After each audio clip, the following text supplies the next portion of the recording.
Hi, everyone. I know that I'm going to vamp for a moment while you all join us and all the audio and video all kicks in. Um, I thought I would start off by introducing myself. I'm Sanora Bartels. I'm the chair of documentary for New York Film Academy in Los Angeles. And I'm here with my colleague. I'm Robi Colangelo, and I'm the chair of producing department in Los Angeles. Welcome. It's good to see you, not see you, but see you virtually. And we're really thrilled to be in conversation this evening with Christopher Leggett, who is a partner at Delirio Films. And that's a Los Angeles-based film, television, and commercial production company. Chris started his producing career at NBC Universal Sports, covering 3 Olympic Games, holy moly, and was the creator of Against the Tide, an original 6-part series during his tenure. And then from there, he segued into independent production. Leggett's first producing credit at Delirio Films, The Short Game, actually it hits a soft spot with me. I love that documentary. Won the Audience Award at the 2013 South by Southwest Film Festival. And it was picked up by Netflix as their first original documentary. And then his documentary, Love True, premiered at the 2016 Tribeca Film Festival, won the Jury Award for Best Documentary at Karlovy Vary. And in 2017, Delirio Films partnered with Hulu to launch its original feature documentaries, Too Funny to Fail, which you can see now, and Becoming Bond, which you can see now, which won the South by Southwest Audience Award. Chris was the executive producer on a 6-part documentary series, Hunting ISIS, which I think is still available on Prime, Amazon Prime. And it premiered last spring on the History Channel in Viceland. His first scripted film, Honey Boy, written by and starring Shia LaBeouf, premiered alongside his documentaries Mike Wallace is Here and Ask Dr. Ruth at the 2019 Sundance Film Festival. You must have been a really busy boy at that film festival. I have seen both Ask Dr. Ruth and Honey Boy. Amazing that those both came out in the same year. I guess I want to go all the way back. Hi, Chris, by the way. Hi, nice to meet you. Nice to see you, Al. I want to go all the way back to you to talk to you about sort of your transition from, graduating college, getting out of film school, and I think your earliest gigs, they were in editing. Is that correct? Yeah, when I was in school, I focused on a little bit more the trade of it all and got a kind of a little bit more of a background in the technicals. So when I first left school, I had kind of focused my attention on learning Avid and Final Cut and kind of getting into production through that world. So I started as a junior night editor at a reality company out of Washington, D.C. before I decided I couldn't get locked in a room from 8 till 4 in the morning and have no friends, and it was really hard. We've had several documentary students who get locked in a room from 8 until 4 in the morning. It's tough. It's tough. It's definitely a sort of trial by fire. I'm sort of wondering what you took from that, and if anything, in terms of storytelling or work ethic. Yeah, I mean, I had a little bit of a background. I was a swimmer in college as well, so I felt like a little bit of the athlete mentality of just constantly doing the work was really important right out of school, especially just to prove yourself. I think there's a whole sentiment of people are going to throw a lot of quote unquote junk at you, and it's about how you react to it. So at the beginning, I think there was a lot of just brunt work, and it was just, again, whether you were stringing things out or just literally organizing something for someone else to do, it was really uncreatively fulfilling. But I felt like, everything's a stepping stone at some level. And so looking at that, taking that job, and I think what the actual real big cause for me to move though was from 8 to 4, you meet nobody. And one of the things I think was the inspiration was to get out of that mentality, because I felt like in the networking that's the most important thing for me. So as soon as I could get out of that step, I rushed for it, you know? Right, because you then need to meet people and begin to sort of build those connections. Totally. Some of The reality, like also just, I think a little bit of it, you know, reality doesn't mean what it used to mean. So like back when I was doing that, it was a little bit more, I think I started on like house flipping shows. And I pretty quickly realized that I grew out of just being able to say I have the technical background. And if I went too far, I wasn't going to be getting much more out of the storytelling than I thought I was going to be able to use. You know, there's for certain types of programming, it's very formulaic. And so once you learn that formula, for me, it was just like, okay, I had the validation that I could work at a company and a show that maybe people know, or maybe they don't, but it was at least that validation, and then use that card wherever I could go. And so then from there, some of your earliest work was like sports related subjects where then you do find, you know, it's not so formulaic. There is this, right? There are these stories. And I'm wondering, was that because of your experience as an athlete that you were drawn initially to sports stories, or did it just happen by accident? I think initially I was. I mean, one of the things in college, I had an internship at a company called WCSN, which was the precursor. It actually sold to Universal NBC.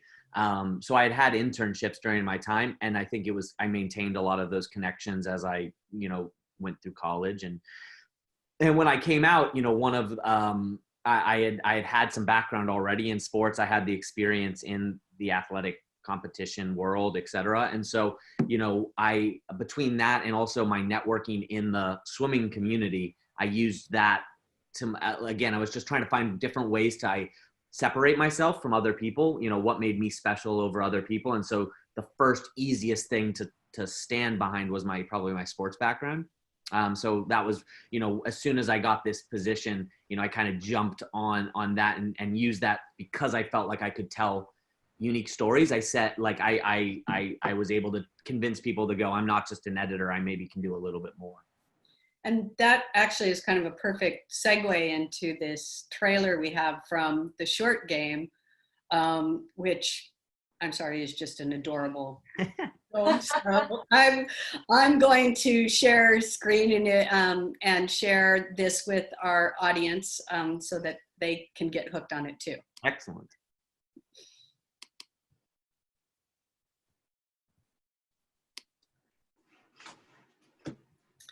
Get this up.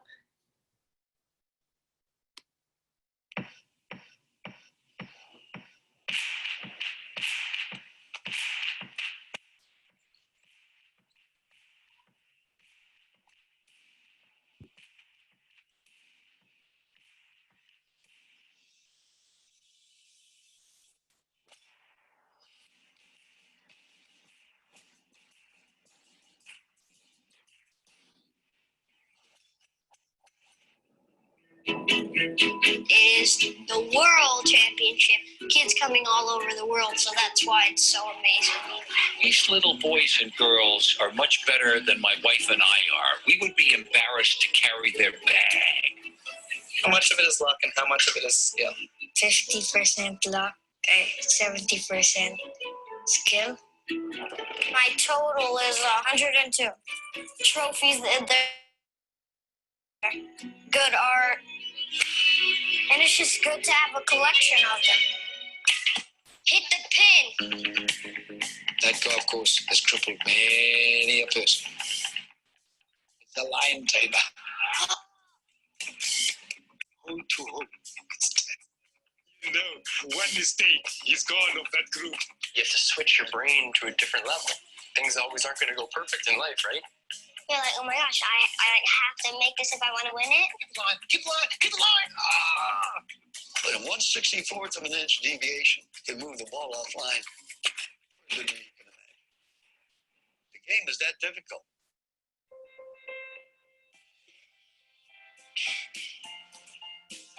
These kids will train 365 days a year just to get to this one tournament. The look in her eye changes once we say Pinehurst. All I'm going to advise you to do is stay calm. Do I really need a pep talk? We're not friends on the golf course. We're enemies. Yeah. But now, without the course, we're here. Get it? This is far more than golf. Come on. This is life.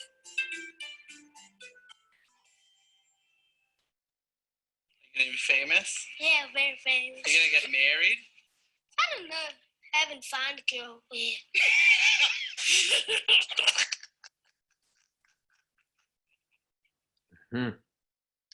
So I think I stopped it just short of the pet. It's all good, man. I haven't seen that trailer in a long time. I learned it's fun watching it again. But I love It's that. amazing the journey. It's amazing the journey. Classic. Yeah, I do love the documentary because it's life, right? And this is the interesting thing about it is that we're the life lessons in it that come from 7 and 8 year olds, right? Totally.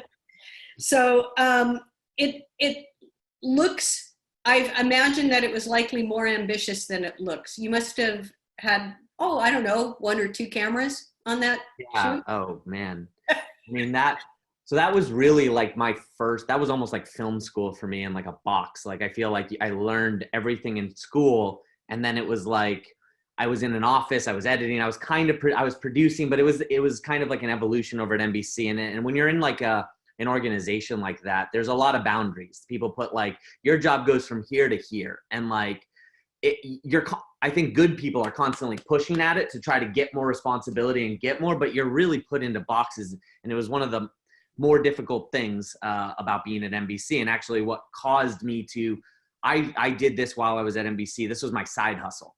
I started doing these jobs that I wanted to do of projects that I was really excited about. And so this was the first project I did on my own outside of it. And I think, I was just able to use all those muscles that I wanted to use. I was able to like really imagine like what I thought would be cool, what would not be in the formula, right? You're not given a formula that you have to do when you go out on a feature doc. To your point, like, that was one of the learning processes of even just going out and pitching this show. When to finance it, I did what a lot of people do, right? You go out, you come up with an idea. You have like a seed of an idea. So the idea came from us, from a guy who was mentioning this organization that was super cool about these kid golfers. And it was just like a really unique world. And I see this with a lot of filmmakers too. People come with like a really unique world, and it's helpful. That's a great idea. But then there needs to be just something, I think, in the documentary space that's like, what's the bigger message that you're trying to say? And so through this, we were examining like father and son-daughter relationships. But then again, like, what are these aspects, these intangibles? Because it has to connect to you, these non-golfers. I'm not a golfer. I actually stopped playing golf after doing this movie because I was so discouraged by watching how good these kids were. I like stopped golfing completely. But yeah, it was an opportunity, for the final shoot. It was like, again, it was like, no one gives you the rules. So I was just like, how would we cover this? And I tried calling I actually used my job at NBC to connect me to somebody who had the golf channel and like picked their brain. And I was like, you shoot golf tournaments with how many cameras? And like learned how they covered it. And I was like, oh, well, that's crazy. And I had to find my own version of crazy. So I think we ended up shooting that with 24 cameras and a crew of 24 teams and helicopters. And I mean, it was crazy at the time. And that was kind of teams or like 24 teams of camera 24? teams, 24 camera teams. So like a camera, an AC, and a sound guy. Because we're also on a golf course. So unlike NBC, who has everything wired and they're going to like, we have cards and people running to like get it to a DIT and like back and forth. And it became like this just logistical nightmare, while we were trying to figure it out and still doing it on an indie film kind of budget. So we kind of created our own way we covered golf. Like we had, like, I remember the day before we actually came to the tournament, we had the entire crew come and we were like, so they're going to shoot it. Cameraman A is going to be here, cover the swing. Cameraman B will already be midway. You'll cover the pickup of the thing. This guy will run to the hole. And we had them like leapfrogging, and we made like a whole plan about how to actually capture golf that would maybe be more unique than actually like the NBC static, camera setup. We can all just sit there. Yeah. Totally. So, but it was crazy. What was really interesting about that was you know, and again, the early movies, I think every movie teaches me a ton, but that movie taught me a lot of just like there's a will, there's a way type of thing. That was basically when documentaries at that point, if you were shooting documentaries, this was in 2012 or 2013 or something like that. If you were shooting docs that wanted to have that cinematic cool look, 90% of them were shooting on 5Ds.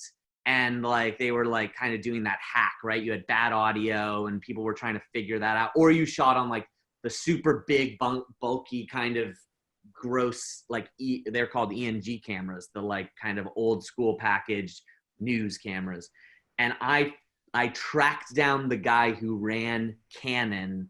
They had just announced that they were coming out with the C300 and they had just started shipping them.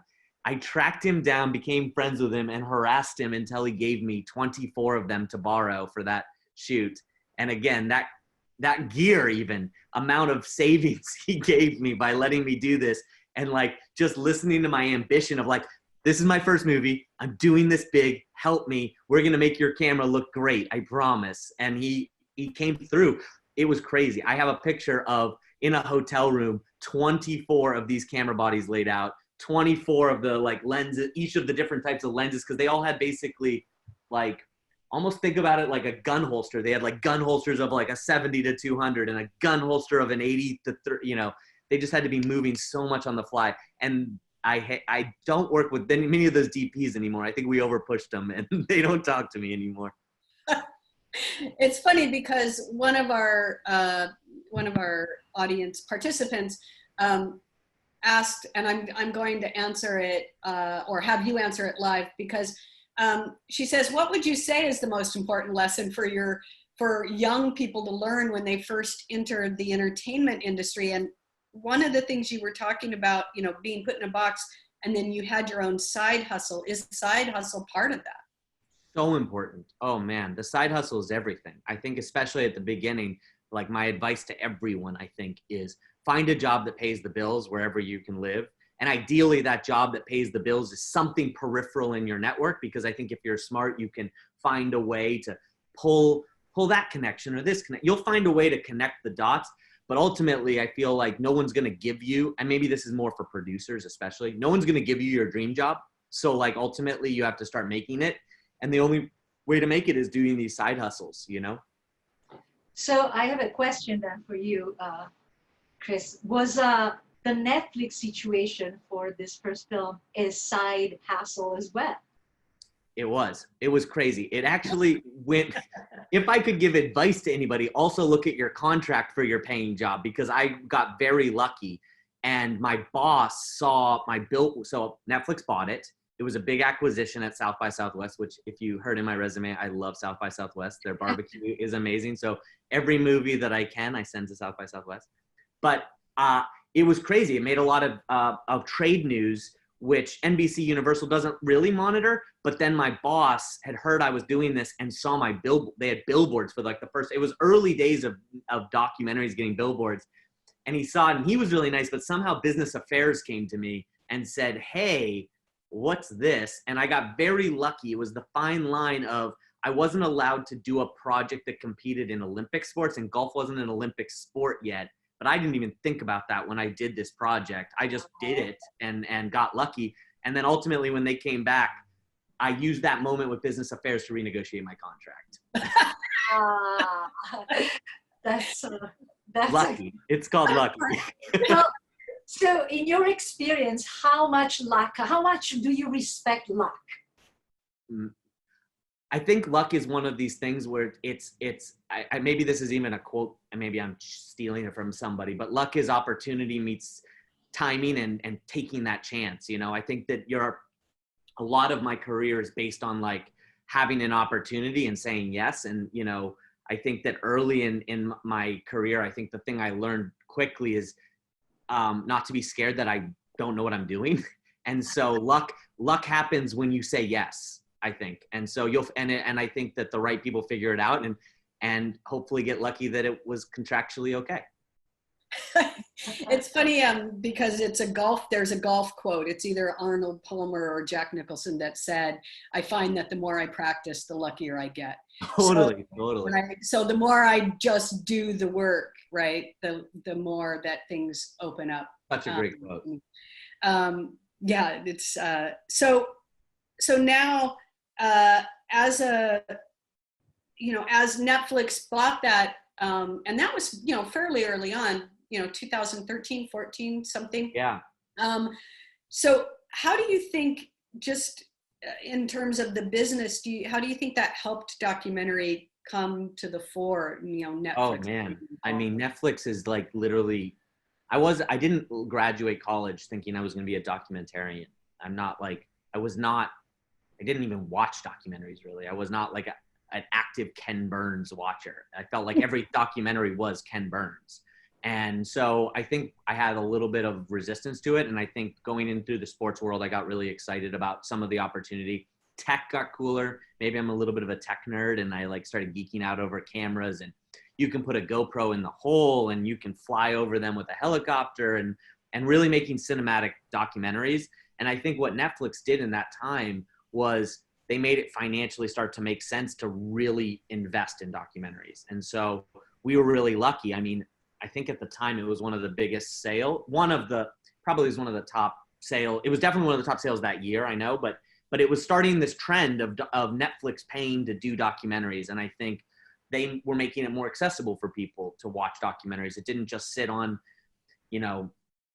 PBS and a couple other places. And again, my approach, and I think it was shaped by my business partner a little bit as well, was to look for commerciality in documentaries. There's a lot of documentaries that I really want to do, but they're not commercial, and they're not.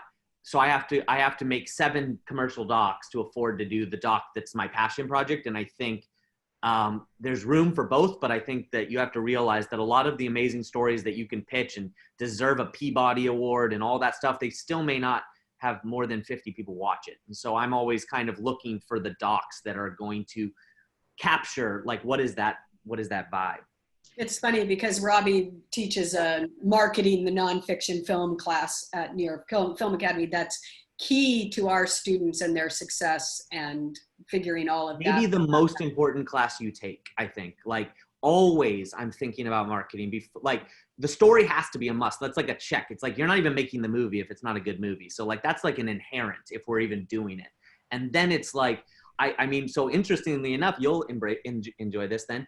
The short game premiered at South by Southwest, won the audience award. It was getting good offers. It was getting multiple offers from a few of the usual suspects back then, which was the HBOs, the Showtimes, the whatever. And then I connected with a friend who actually my business partner knew, and we knew Justin Timberlake was a big golfer.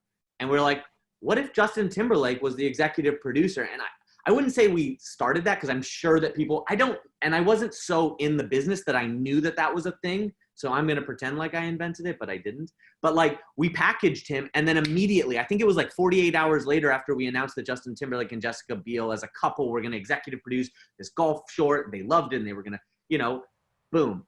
Netflix comes in with this triple the offer everybody else was doing, and we were like, yep, sold. And I think I realized how powerful that was, not only in that moment, but also in the moment of, again, getting billboards.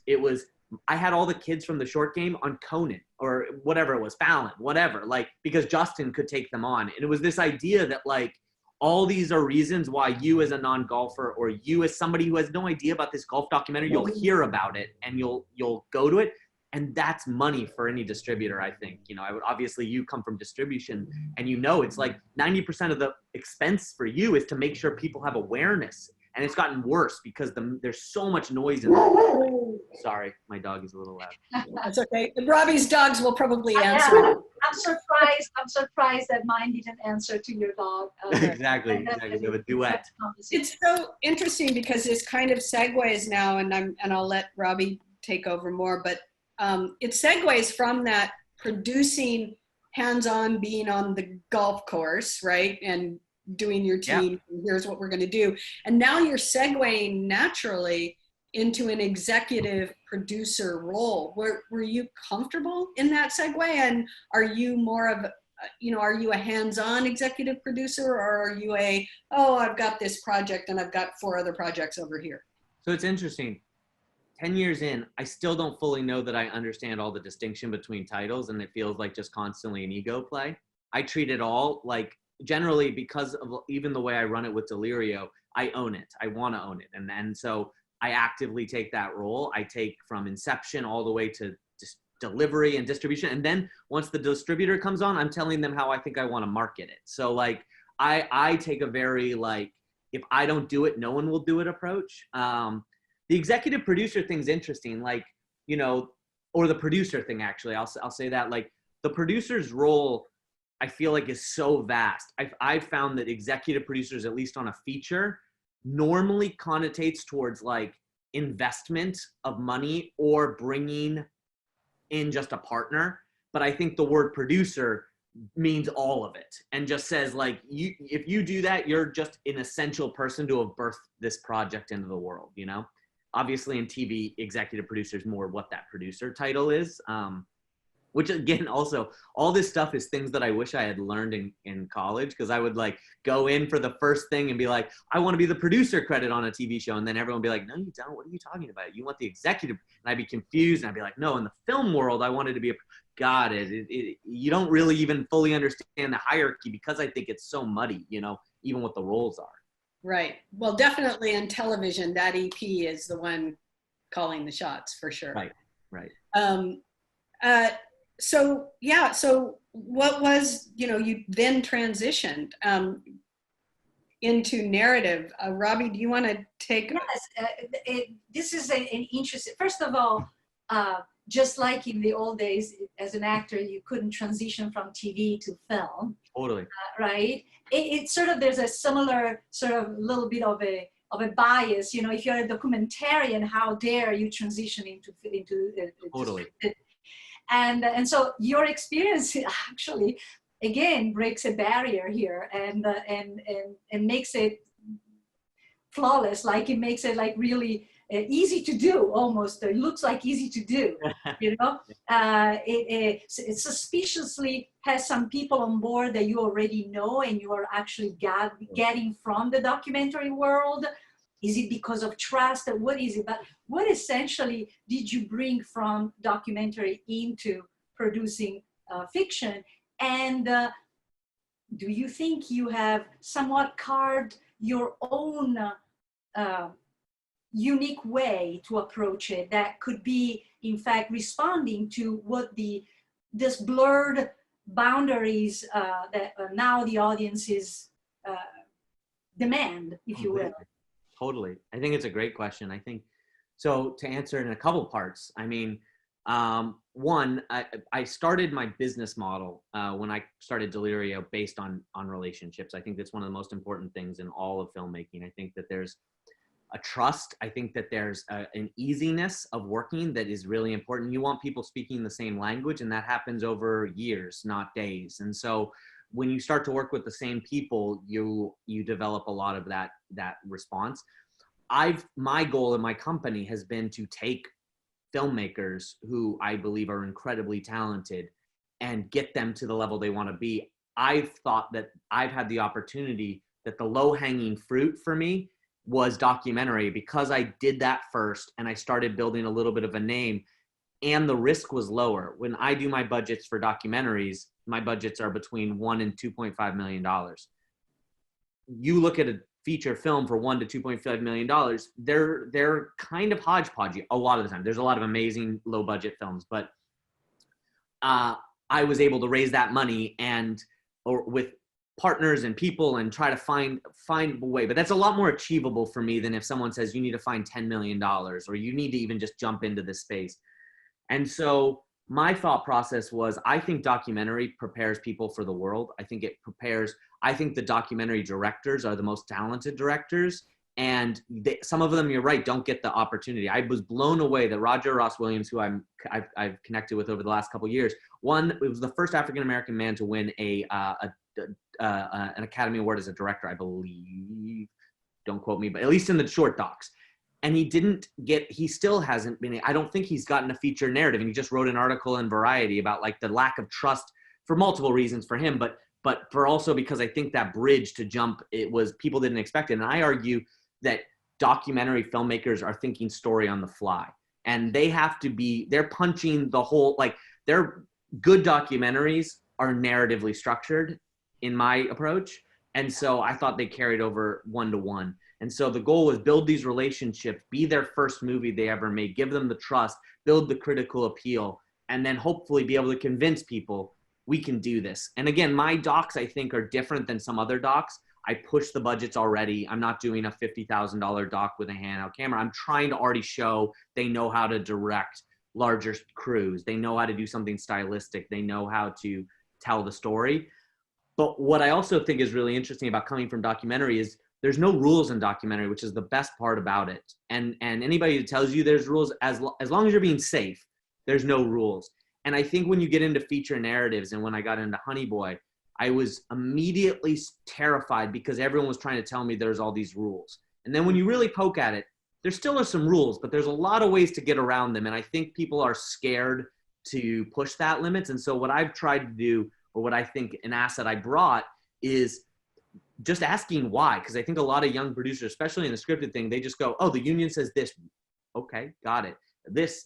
And you just got to go, well, why do we even need to listen to them? What is that a law? Like, what are we?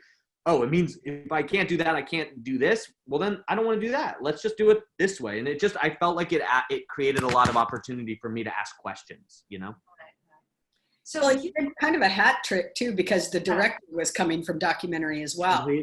Completely. Alma, I mean, to be honest, nobody could have done that film like Alma. I think that the amazing, so Alma, I had done a few of her features, and then done every commercial and every music video and all that stuff. So I really knew her in how she operated.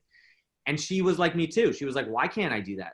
You know, she'd operated cameras on docs, and she won a cinematographer. I think she won best cinematography at Carla Vivari. Maybe she got an Indie Spirit nom for her first doc, like Bombay Beach. And she shot it on a handheld like a camera she bought at Best Buy that she rigged with this amazing diopter so she could put on cinematic lenses. And it's beautiful. I mean, it's one of the best shot things I've ever seen. And so when the union came to us at the first and they're like, she can't shoot, we were like, well, then we're going to do it differently. Like she has to shoot this. And so we found all the workarounds. And then not only for that film, and not to jump too far ahead, but like, even when the whole film, if you've seen it, it's shot, it was actually originally scripted fully chronologically.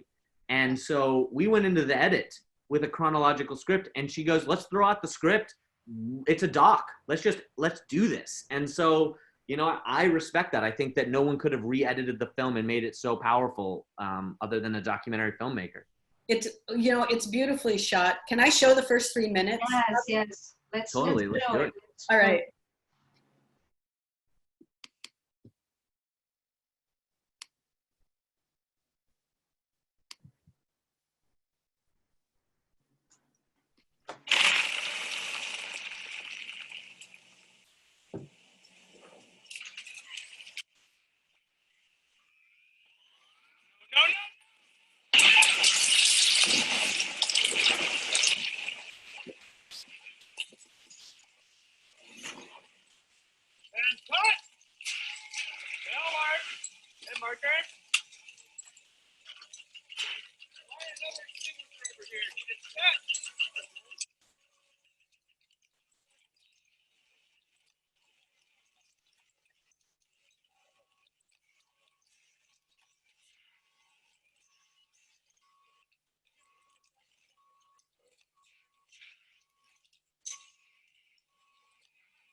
I don't really know.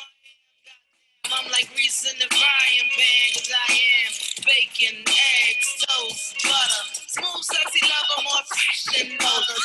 Go where Ask your brother if y'all don't believe I control the industry. Cause missing in the name. I'm talking to your man with my upper hand. The fans call me Dapper Dan. When I was young, my pops stole box. Always shit up to my mom. She called the cops. Couldn't wait till I was nice and sick of daddy. On and on and on till the record scratch. And if I made a few scraps, I would take moms with me and a few ate that to make a song about that. Hello? Need some help. Y'all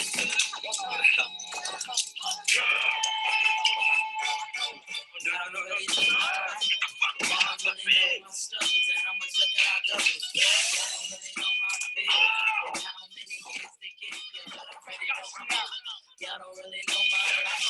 Y'all don't really know my struggles and how much liquor I go through. Y'all don't really know my fears. What's up? And how He's on a bike. they get me, but I'm ready to go.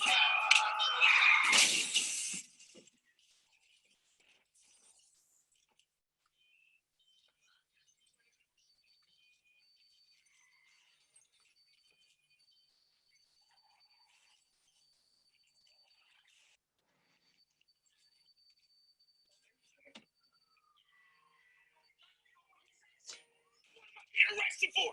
What am I being arrested for, huh? You think you're fucking hot shit? Cause you don't know how good I am at what I do. Why am I here? Come on, answer the fucking question. Answer the damn question, you fuck. You dumb fuck. Why am I here? Why am I here? Answer the question. Answer the fucking question. Why am I here?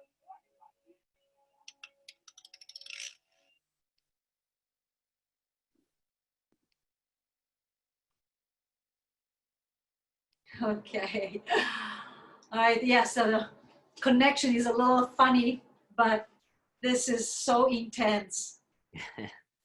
It's Yes. really intense. So, what was that prompt you to just pick up this particular story? I mean, it goes back to one of your early questions. It's about relationships. So we had built a relationship with Shia LaBeouf maybe 7 years ago. And he had picked up a DVD that Alma of Bombay Beach and reached out to Alma in a very Shia fashion. He sent her an email to her fan website saying that he was Shia LaBeouf and wanted to meet her. And she said she didn't really know who he was, but then B, when she did say, well, how do I know it's you? He then proceeded with my social security number is XXX, and gave her social security number. So they met for a lunch and they connected over actually a lot about the story of their dads. Both of their dads were alcoholics and they connected over that. And we were just going into production on a Sigur Rós music video, which we had been commissioned for $10,000. It was like a little low budget. I mean, I say low budget. At that time, I still thought it was great. I was like, how do we spend this money? But it was a $10,000 music video. And she said, well, do you want to do this? And he connected and he did it. And we ended up doing this Sigur Rós music video that I'm very proud of. And that just built the relationship. And then inevitably he financed Alma's second film, our film called Love True. And we just continued the relationship. And then Shia was arrested while filming Peanut Butter Falcon and was court-mandated rehab. And while in rehab, he actually had to write this as part of his exposure therapy. And as he was writing it, originally it was just a script between Shia as a young Shia and his dad. And that was the format he wrote. It was all in the hotel room, or in the motel room, if you've seen it. And it was just basically a dialogue between the two of them. And he sent it to Alma because they had built such a long trust relationship. And they started kind of talking about it and how do we naturally, like, this is a movie. It was beautifully written. It was incredibly emotional, but we need to give it scope. Do you want to make it a movie? Do you want to do this? Would this be helpful for you? And Alma said the only way she would do it is if he played his father. And that was kind of the genesis of this. And because of my relationship with Alma and knowing that we were, as she calls it, soldiers of cinema, and we will just get it done, then I'm on board. And she's showing me the script. We're making creative talks. We're starting to figure out who the right partners are. And it kind of just ran. You know, it was from there we went and got it made. This is great. And I want to summarize some of the questions that are coming up on the Q&A. Sure. That are basically around the theme of you, like, what is your decision-making process when it comes down to both trusting relationship and finding the right team of people you want to work with, and at the same on the other end of the spectrum, how do you define who are the talented filmmakers that you will mentor and support in their vision? So it's sort of like two sides maybe of the same coin. I'm not sure, but maybe you can. That's hard. I don't know that I could be prescriptive of what exactly. I feel like it's a little bit of a feel thing. I do think that a lot of directors that I respond to, at least in the director and filmmaker side, have strong opinions, but are collaborative, but have strong opinions. I'm not going to push them over on their take. And I think that I can try to put holes through their take and they will come up with solutions, not put up walls. And so a lot of what I look for are people that have just that inherent story. You know, there's a difference. I think you can just tell when someone comes and pitches you a story where they know that it has arc, it has evolution in the doc or the feature space, and that it's something, at least in my sphere, that I feel like has a little bit of the commercial viability. Why it's, you know, where I don't respond or when they go too far and they're like, and we'll make action figures and this and that. I'm like, I'm not thinking that far, but I am thinking about like, who's going to organically connect to this movie and who's going to be like the audience for it. And what are we trying to say? You know, a lot of, you know, something that a filmmaker once told me that I've stuck with, and I think it's very true, is there should always be some level of why now in the film and the project. And I think a filmmaker should really have that answered, and it shouldn't feel shoehorned. It shouldn't feel like they've stitched it because someone told them the why now is important. It should really feel organic to why that story needs to be told now. Does that answer it, I think? Maybe? Oh, yeah. I understood. I'm sure. Let me see if I understood correct. So maybe. So there are. What I'm taking is that while in terms of relationship, you like stubborn people that you can push to the limit, but at the same time they have this intrinsic appreciation and core value about collaboration and understanding that this is a collaborative work and creativity comes out that way. So you may not get to the extreme, but you're pushing the envelope as much as you can with the people that can actually offer and they can resist that push and push with you. On the other hand, when you're looking at a filmmaker, you're looking at someone that pitches something to you that really does have a story, essentially.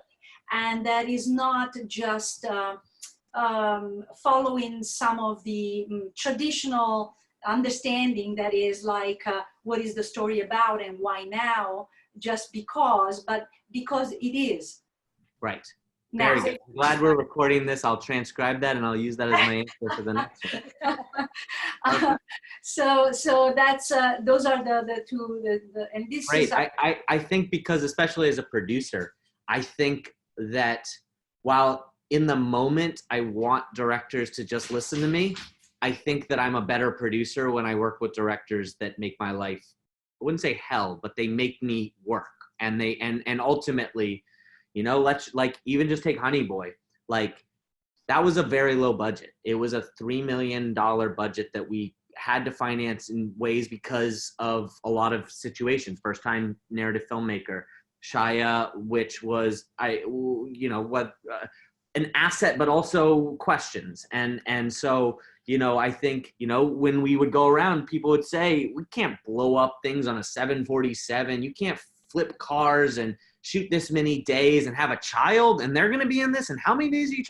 And the director not letting me, what? Sorry to interrupt, but yeah, like that's why I wanted to show that first 3 minutes.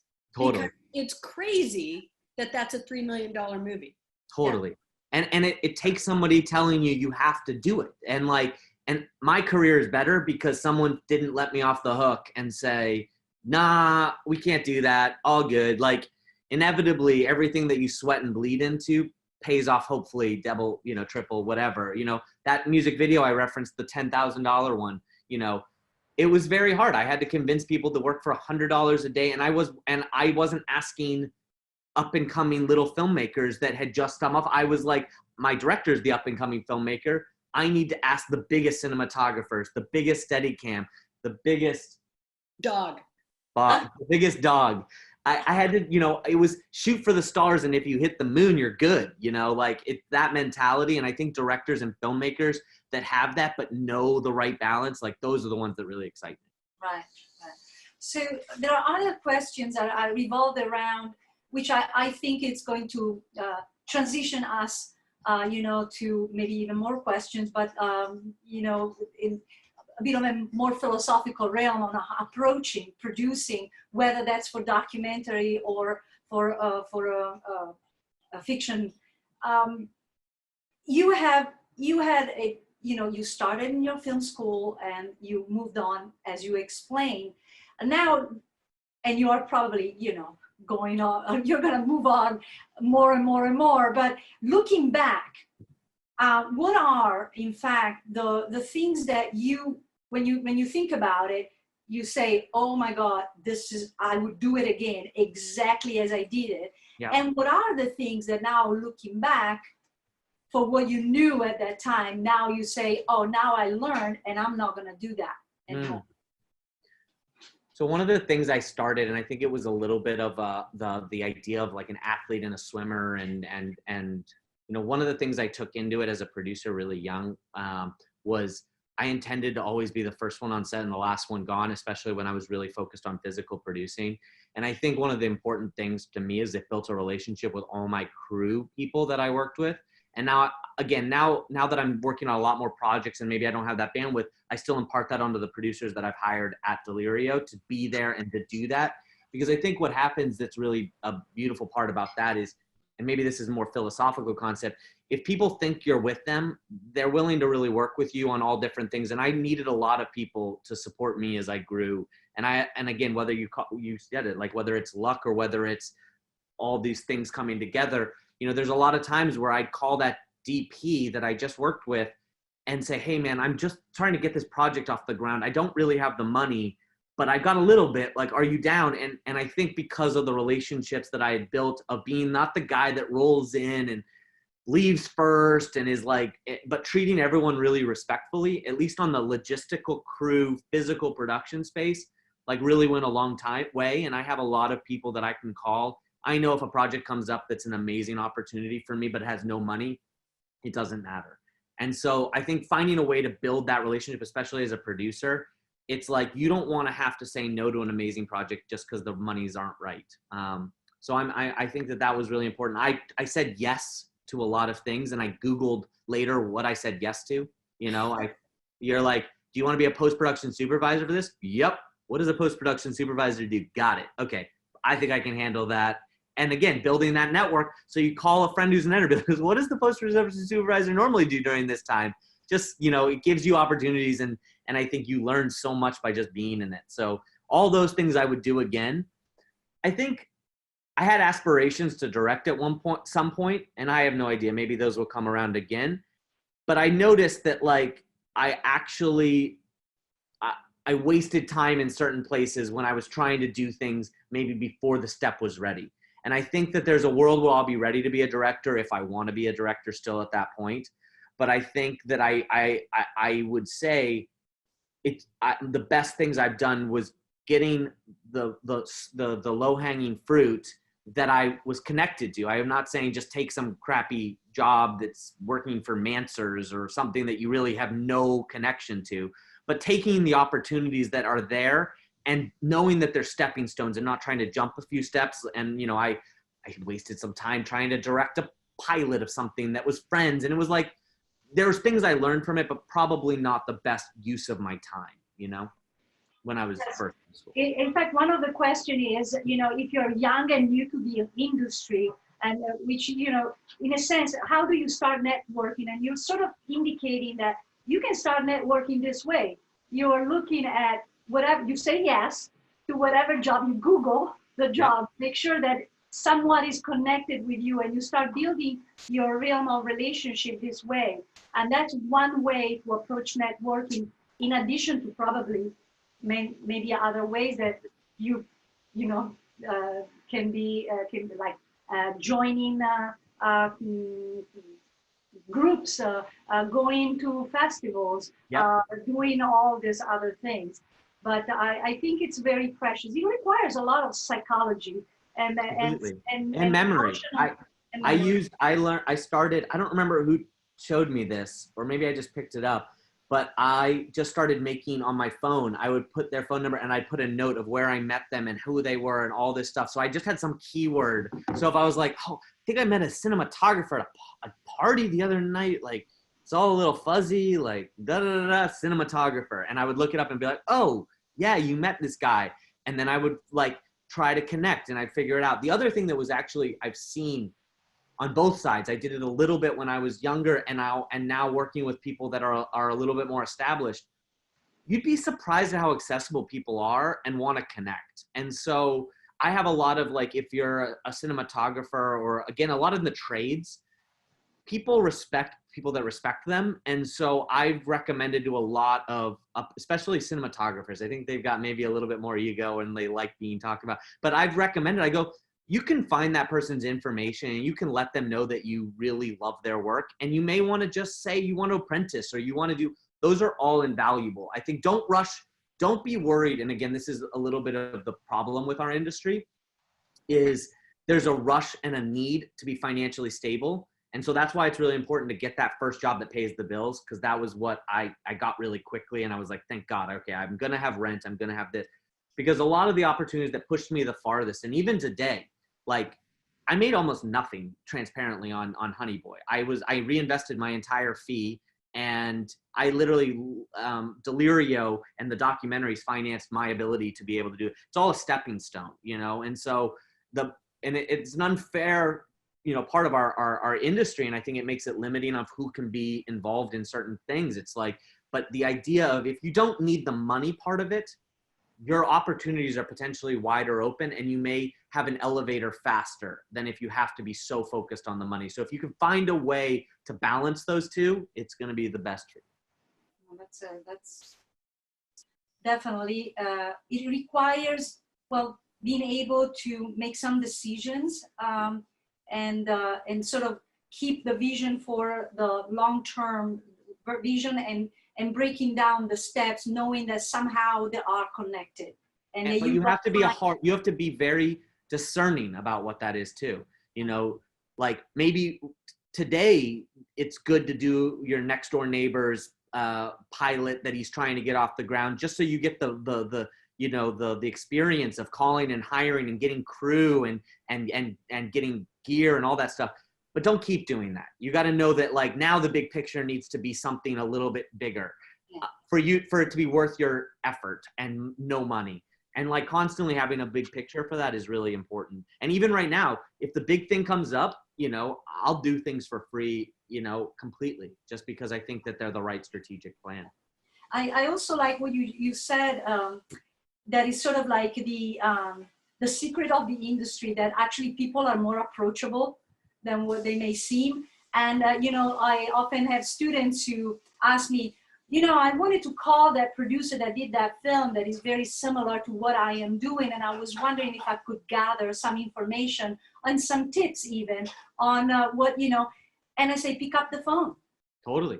Because when, like you said, people tend to be receptive to someone that picks up the phone and says, hey, Chris, you know, I loved your film. And, you know, gosh, it looks like it's a $300 million film. What was your budget for it? Like, how did you manage to get to that? You know, do you have any tips for me? And I think that also that is part of the networking, because especially in documentary, you know, this is how you meet people that eventually you're going to do something with. Another time. By the way, there's some book, I can't remember what it was. And again, I don't read them, a lot of them, but I sometimes pick them up, and I do think there is a lot to the psychology of it, of like the how to win friends and influence people, and those types of books are really valuable learns. I mean, I'm not a yelling type of producer. And I think a lot of it's one of those anecdotes I read in How to Win and Influence People about, you know, that the best way is to shape them through a different type of communication. I remember reading one about that you build connections with people asking for favors faster than anything else in the world or something like that. And it's weird. I actually think it's probably true. Like, I have had people that I've met at film festivals, up and coming documentary filmmakers who, you know, I connect to them because I know the struggle they have. And when they ask me the right type of favor, anything I can do, I'll try. And I think that there's a lot of people out there that are like that, you know? Right. It's about how you get to them, and that you also, you have to write the right email. Don't just sit out an email. Like, I think even today, all my emails, especially, that's one of the longest things you'd think of. I don't know if people ever prepare you for that. The art of an email is like, that should be a class. I don't know if you guys teach the art of an email and like the power of maybe a well-placed emoticon to make sure that the tone is communicated and the subtleties, and like, that's a whole, back and forth. One of the best things about having a producing partner is that I second guess myself a lot. And I would recommend to a lot of people that going out that you should attack Hollywood together with somebody. And I think part of that also goes into the email world. I send something and I go, you think he's going to think it's aggressive? Am I telling the right, like, there's so much nuance to an email. And it's funny, my wife is a school teacher and she'll dissect it for the English. I go, I don't care about the English. Like, that has nothing to do with the actual punctuations or anything. It's about the subtext of what am I saying and how am I delivering it, and the ego balancing mixed with the compliments, mixed with the right. It's an art. It's an art, absolutely. There is a lot of literature, you're right. You know, there is a lot of behavioral psychology and that really offers a lot of information on how to find ways to know yourself and communicate what you want and create the correct expectation and manage relationship in a much better. So some of the people in our audience definitely are very interested in learning exactly how you break in, you know, how do you become also, you know, like some of your skills, since this is NYFA, right? And we try to find this balancing act on building good people that can make good films, and at the same time having some good skills that they can actually use as soon as they get into an internship or right after that. But what are the classes that you think a student should actually, in your experience, should definitely take? I would say, you know, one of the ways that I came up, and I personally feel like it was a strength of mine. I came very much from the bottom up, in the sense that I came from like a below the line mentality with actual tangible skills, so that people couldn't pull things over on me. I knew how to edit. I knew what the editing process was. Moving on to that, as soon as I got into physical production, I learned people's positions. I learned all that stuff. I think tangibles are hard to argue. It's easy, especially as a producer. If you want to walk in, it's hard to break in. And the long break-in process of maybe going through an agency or a this or a that, it's a lot more of people's discretion to give you an opportunity. But I think if you have tangible skills, you're sellable. And you can earn people's trust in other aspects if you actually have grounded skills. So the more nuts and bolts you can understand, you know, I think that's a really strength. So that's what that's what I'd recommend. Like, learn editing. Like, you may not want to be an editor, but learn it. And like, learn, you know, I would recommend, you know, make films with the group. Like, you guys have a great curriculum that I think builds up to, you know, making a thesis film. Embrace that and try to learn everyone's sphere when you're doing the thesis film. Like, you're going to have so many more tangible skills than the people that have just said that they read development and like write coverage. Like, that's not as tangible of a skill, I don't think. Mm-hmm.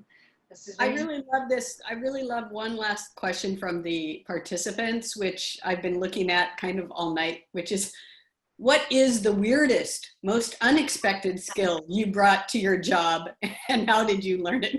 Wow. They're looking for weird, Chris. Really good. Okay, well, I don't know if this is so weird, but I'll say it as a Easter egg for you because it's the first thing that comes to mind. As an athlete, when and talking about a low budget movie and lack of time, we're in Honey Boy, and one of the shots that matches the explosion shot is Noah getting hit with a pie.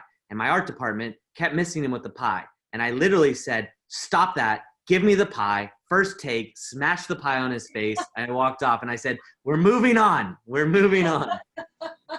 What a genius ending. And we're moving on, Chris. We're moving on.